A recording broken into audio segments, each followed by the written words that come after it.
यदि मैं इसे और भी प्रैक्टिकल तरीके से समझाऊं तो किसी भी परीक्षा के परिणाम में रिजल्ट मैटर करता है।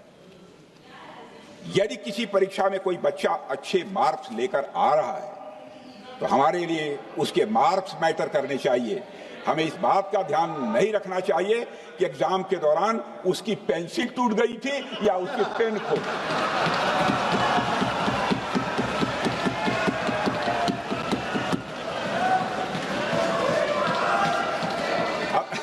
अध्यक्ष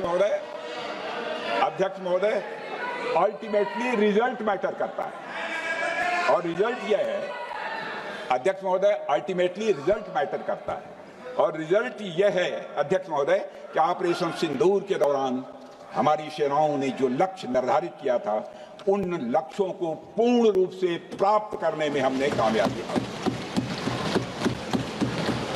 अध्यक्ष महोदय, भारत हमेशा से पाकिस्तान सहित अपने पड़ोसी देशों से मित्रता और सौहार्द सहयोगपूर्ण संबंध का सदैव इच्छुक रहा है। इसके लिए भारत की सभी सरकारों ने ईमानदारी से प्रयास भी किए हैं। वह चाहे आदरणीय लाल बहादुर शास्त्री जी हों या अटल बिहारी वाजपेयी जी हों या हमारे स्वर्गीय मनमोहन सिंह जी हों या प्रधानमंत्री श्री नरेंद्र मोदी जी, सभी ने हमेशा चाहा है कि इस इलाके में शांति और समृद्धि बनी रहे। सभी ने यह चाहा।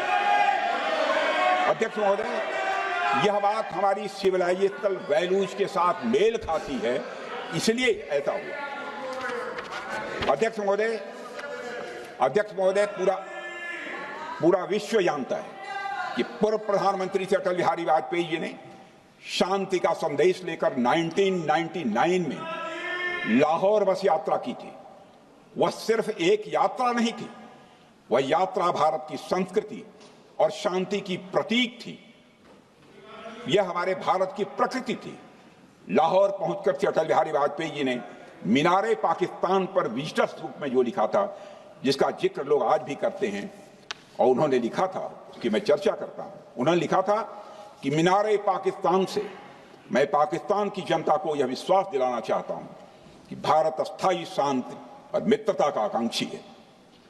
मैंने पहले भी कहा है और फिर भी कहता हूं, एक स्थिर और समृद्ध पाकिस्तान भारत के हित में है, इसमें कोई संदेह नहीं होना चाहिए। अध्यक्ष महोदय, यह हमारी सोच थी,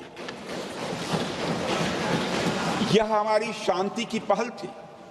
यह पहल हमारी हजारों साल पुरानी सांस्कृतिक चेतना, हमारी नैतिक शक्ति और हमारी सभ्यता के उन मूल्यों से निकली थी जो शांति को शक्ति मानती है। अध्यक्ष महोदय, लेकिन हमारे शांति के प्रयास को हमारी नाइविटी, उदारता या सरलता समझ लिया गया। जब हम शांति के लिए कदम बढ़ा रहे थे, उसी वक्त पाकिस्तान कारगिल में घुसपैठ की साजिश रच रहा था। हम दोस्ती के राह पर थे तो वो षड्यंत्र की राह पर था। जब हम मामला खुलकर सामने आया तो हमारे वीर सैनिकों ने इस घुसपैठ के खिलाफ कार्रवाई करना प्रारंभ किया, और जब भारत की जीत सामने दिखाई दे रही थी तो पाकिस्तान ने परमाणु युद्ध की धमकी दे डाली। अध्यक्ष महोदय, तब हमारे तत्कालीन प्रधानमंत्री आदरणीय अटल बिहारी वाजपेयी जी ने कहा था, पाक सेना के परमाणु हमले से भारत का तो कुछ नहीं बिगड़ेगा, लेकिन पाकिस्तान दूसरे दिन का सूरज नहीं देख पाएगा।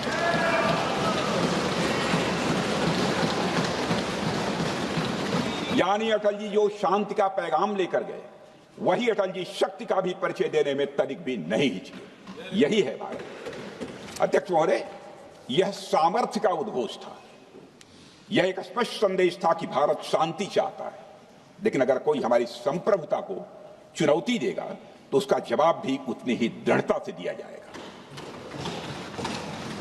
अध्यक्ष महोदय, 2015 में जब हमारे प्रधानमंत्री मोदी जी ने लाहौर जाकर नवाज शरीफ से मुलाकात की तो भारत ने फिर से दोस्ती का हाथ बढ़ाया। अध्यक्ष महोदय, हम वाकई में शांति की राह पर चलना चाहते थे, क्योंकि हमारी मूल प्रकृति बुद्ध की है, युद्ध की नहीं है। हमारी सरकार ने भी पाकिस्तान के साथ शांति स्थापित करने के अनेक प्रयत्न किए हैं, लेकिन बाद में हमने 2016 में सर्जिकल स्ट्राइक से, 2019 में बालाकोट में एयर स्ट्राइक से और 2025 के ऑपरेशन सिंदूर से हमने शांति स्थापित करने का दूसरा रास्ता अपनाया है। अध्यक्ष महोदय, अब हमारे प्रधानमंत्री श्री नरेंद्र मोदी जी और हमारी सरकार का स्टैंड बिल्कुल क्लियर है कि टेररिज्म और टॉक्स ये दोनों साथ नहीं चलते, क्योंकि सभ्य मुल्कों के बीच बातचीत होती है। अध्यक्ष महोदय, लोकतांत्रिक देशों में बातचीत होती है, पर एक ऐसा देश जिसके वजूद में लोकतंत्र का एक कतरा भी न हो और सिर्फ रिलीजियस फैनेटिसिज्म, टेररिज्म और हेट्रेड अगेंस्ट इंडिया हो, उसके साथ संवाद किसी भी सूरत में नहीं किया जा सकता, क्योंकि टेररिज्म की भाषा जो अध्यक्ष महोदय होती है वह खून, डर और नफरत है, संवाद नहीं। गोलियों की आवाज में संवाद की आवाज दब जाती है। जहां खून बहता है वहां बातचीत की गुंजाइश अध्यक्ष महोदय नहीं बचती। अध्यक्ष महोदय, पाकिस्तान की वर्तमान स्थिति अब जग जाहिर है। जिस देश ने आतंक को अपनी विदेश नीति का औजार बना लिया, वह अंततः अपने ही जाल में फंस जाता है। पाकिस्तान की नीति और चरित्र को लेकर कोई भ्रम नहीं रहना चाहिए। यह एक ऐसा देश है जो वैश्विक आतंकवाद की नर्सरी है और उन्होंने इसको अपनी स्टेट पॉलिसी का भी एक आधार बनाया हुआ है। अध्यक्ष महोदय, ऑपरेशन सिंदूर के दौरान पूरी दुनिया ने देखा है कि पाकिस्तान में सरकार आतंकवादियों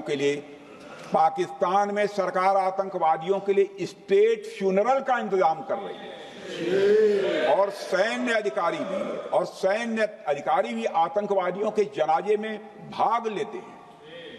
यह वही देश है जो सीमा पर सैनिकों से लड़ने का साहस नहीं जुटा पाता, इसलिए निर्दोष नागरिकों, बच्चों और तीर्थयात्रियों को आतंकवाद का निशाना बनाता है। पाकिस्तान की सेना और आईएसआई आतंकवाद को एक प्रॉक्सी वार के रूप में अध्यक्ष महोदय इस्तेमाल करती हैं और उसके सहारे वे भारत को डिस्टेबलाइज करने का सपना देखती है। अध्यक्ष महोदय, मैं लोकतंत्र के मंदिर में खड़े होकर यह बात कह रहा हूं कि भारत को 1000 कट्स देने का सपना पालने वालों को नींद से जग जाना चाहिए। यह मोदी जी के नेतृत्व वाला नया भारत है जो आतंकवाद के खिलाफ किसी हद तक जा सकता है।